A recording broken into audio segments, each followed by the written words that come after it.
Hello hi नमस्कार। मैं हिरन त्रिपाठी। मैं गुस्सा है मुझे, बहुत गुस्से में हूँ मैं।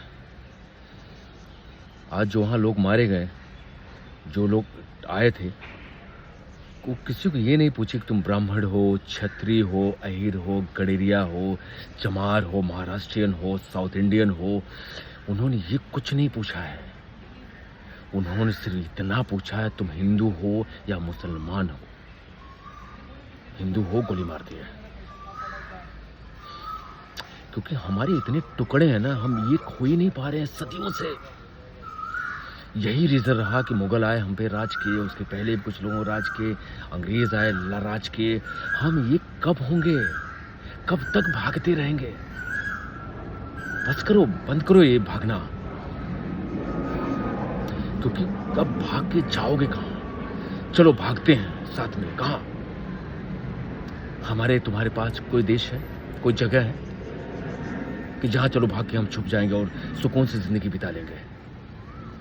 बाकी लोगों पास 56 देश कुछ मुसलमानों के हैं, वही 50 के आसपास क्रिश्चियन के हैं।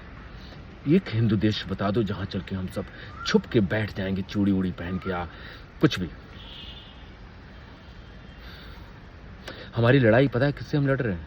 महाराष्ट्र में हम लड़ रहे हैं कि तुम्हें मराठी नहीं आती इसलिए तुम मुंबई में नहीं रह सकते हो। साउथ में तुम्हें साउथ इंडियन भाषा नहीं आता, तुम इस साउथ में नहीं रह सकते हो। अच्छा, तुम पंडित हो? पंडित लोगों को मेरा जमता नहीं, मैं तो छत्री हूं। अरे आप छत्री हैं? मैं यादव हूं। यादव से बढ़ के कोई नहीं। अरे हिंदू हो, सनातन हो, पहले ये तो बन जाओ। उसके बाद बैठेंगे हम लोग, बात करेंगे, डिस्कस कर लेंगे किसको क्या बनना है, बन जाएंगे। पहले बच तो जाओ। जिस दिन हम बचे जाएंगे, हम वापस में बैठेंगे, बात करेंगे, काम करो। या तुम पंडित बन जाओ, तुम ठाकुर बन जाओ, चमार, कर लिया जाएगा डिसीजन। लेकिन पहले बचा लो खुद को, अपने को, आने वाली पीढ़ियों को समझाओ, निकलो। देखो, हमारा सनातन कभी किसी पर आक्रमण नहीं किया, इतिहास उठा के पढ़ लो। सब में हम पे आक्रमण किया, हमने सिर्फ बचाव का रास्ता ढूंढा है। अगर रामायण हुआ था तो रामचंद्र जी ने बहुत कोशिश किया था कि युद्ध ना हो यार, मत करो, दे दो, खत्म करो मैटर। महाभारत हुआ था, कृष्ण भगवान ने कितनी कोशिश की, युद्ध मत करो, इसमें किसी का फायदा नहीं है। कोई नहीं माना। फिर क्या हुआ? महाभारत हुआ। और इतिहास उठा के देख लो, इसके बड़ा युद्ध से बड़ा युद्ध कुछ कभी पृथ्वी पर हुआ ही नहीं। तो मेरे अब बस इतना ही मानना है, इतना कहना है, ये वक्त है वही महाभारत वाला। अब टाइम नहीं है, बिल्कुल नहीं है। हमारे हिंदुओं के पास तो बिल्कुल नहीं है। तुम्हें क्या लग रहा है कि बहुत बड़ा पैसा कमाओगे, बहुत बंगला बना लोगे, बहुत गाड़ियां खरीद लोगे, बड़ा बंगला बना लोगे, तुम्हारे घर में घुसेगा नहीं? 50 लोग घुसेंगे तलवारें लेके, तुम्हारी फट के हाथ मार जाएगी, तुम रोक नहीं पाओगे। वहां चिल्लाते रहना, अरे मैं तो मैं इस पार्टी की नहीं हूं, मैं इस पार्टी को। कोई नहीं सुनने वाला। तुम हिंदू हो, इतना काफी उनके लिए। तुम्हारे आंखों के सामने तुम्हारी बहन, तुम्हारी बेटियों को रेप करें, कुत्ते की तरह मार के चले जाएंगे। क्योंकि तुम एक नहीं हो, तुम्हारे खुद के बहुत सारे टुकड़े हुए हैं, मरे हुए। पहले सिमट के एक बन जाओ। और ये टाइम तो बिल्कुल नहीं कैंडल मार्च निकाल के रोड पे, सड़कों पे खड़े होने का टाइम नहीं है। और कोई निकाले तो उसको दौड़ा के मारो। किस भी क्षेत्र में, किसी भी शहर में कोई कैंडल मार्च निकालता है इसको लेके, मैं सबसे बोलता हूं उसको पहले मारो। ये बहुत हो गया ये सब बातें करना, उसे इस तरह से कैंडल में मार्च निकालना, चिल्लम चाली करना, 4 दिन में शांत हो जाना। निकलो, बात करो, जरूरत पड़ी तो हथियार उठाओ। क्योंकि सामने वाले लोग, न उनको आपके धर्म से मतलब है, न आपसे देश से मतलब है, न आपका कानून मानते हैं, न आपका संविधान मानते हैं। आपको लगता है कि कुछ चीजें आपने बना लिया है, बन गया है, कुछ दिन के लिए सब टूट जाएगा, अब तोड़ देंगे। और आप ऐसे कैंडल मार्च निकाल के इस तरह से बातें करते रहो। बस एक हो जाओ, सब साथ हो जाओ।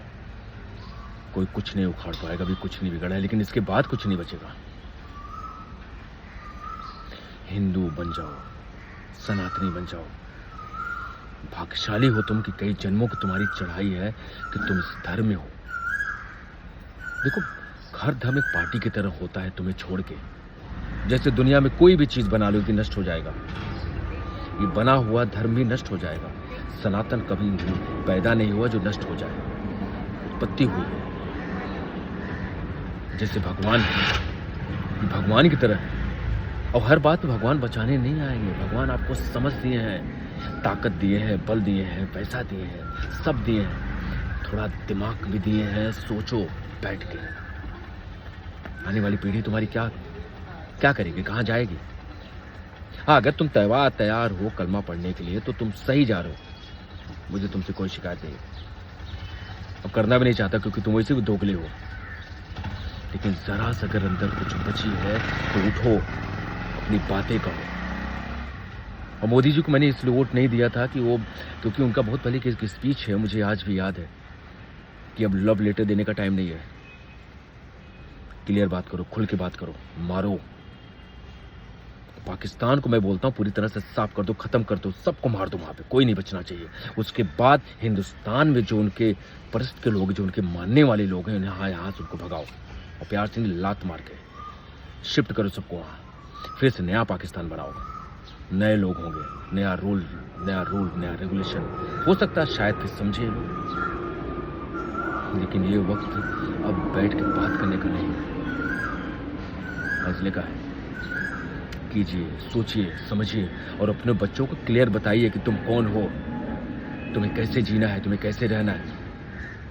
उनको सिखाइए, अंग्रेजी पढ़ने से कुछ नहीं होगा। उनको धर्म बताइए, देश के बारे में बताइए, तुम कौन हो इसके बारे में बताइए। उनको तलवारें चलाना सिखाइए, उनको ताकतवर बनाइए और बच्चे पैदा करिए।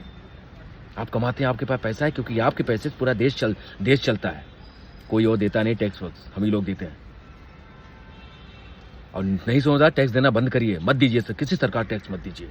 अगर सरकार हमारे लिए काम नहीं करती, हमें कोई आके कुत्ते की तरह मार दे, खुद हथियार खरीदे, घर में रखिए, मत दीजिए टैक्स। कोई जरूरत नहीं टैक्स देने का। मंदिर जाके चढ़ाओ चलाना बंद करिए। भगवान यहाँ रहते हैं, और इसे मरे हुए लोगों के पास भगवान रहते भी नहीं। अगर जो स्वयं अपनी रक्षा नहीं कर सकता, उसका भगवान कभी साथ नहीं देते। इतिहास गवाह देख लो। रावण को बुरा मानते हैं आप लोग। रावण, उसके घर में सारी देवी देवताओं वहां बैठ के वहां और पानी भरता तो कोई नौकरी करते थे वहां पे। जानते क्यों? क्योंकि ताकतवर था। भगवान भी ताकतवर का साथ देते हैं। जरा सी गलती हो गई, उसी चूक हो गई, बस उसी की सजा है कि रावण खत्म हो गया। अगर वो गलती नहीं करता, रावण जैसा पूरे पृथ्वी में इकलौता बंदा ऐसा था जो पूरा ब्रह्मांड में राज करता था। गलतियां मत करो। मैं नहीं बोल रहा हूं किसी को साथ गलत करो, लेकिन अपने साथ गलत होने से रोज रोको, निकलो, बातें करो। अब आपको पता है, समझ है, जाति पात से निकलो, एक बनो। मैं मुंबई शहर में रहता हूं। पहले इस शहर में भेल बेचने वाला भैया होते थे, अन्ना लोग होते, नारियल पानी बेचते थे, इडली बेचते थे, दुकानें लगाते थे, ठेला चलता था। आज सब खत्म हो गया। किसी चौराहा आप जाके देख लो, एक भी आपको नहीं मिलेंगे। सारे रोहिंग्या, बांग्लादेशी, पाकिस्तानी मुसलमान यहाँ सब बेच रहे हैं। जाके देख लो, पता कर लो कहाँ से आते हैं लोग। ये आते हैं, इनकी पैसा मिलता है, इनको धंधा मिल जाता है, इनको सब कुछ, घर रहने के लिए मिल जाता है, सब कुछ मिल जाता है इनको। देता कौन है? खड़े होइए, क्योंकि आपके लिए खड़ा होने वाला कोई नहीं है। खुद खड़े होंगे तो चीजें बदल जाएगा। जय हिंद, जय भारत, हर हर महादेव।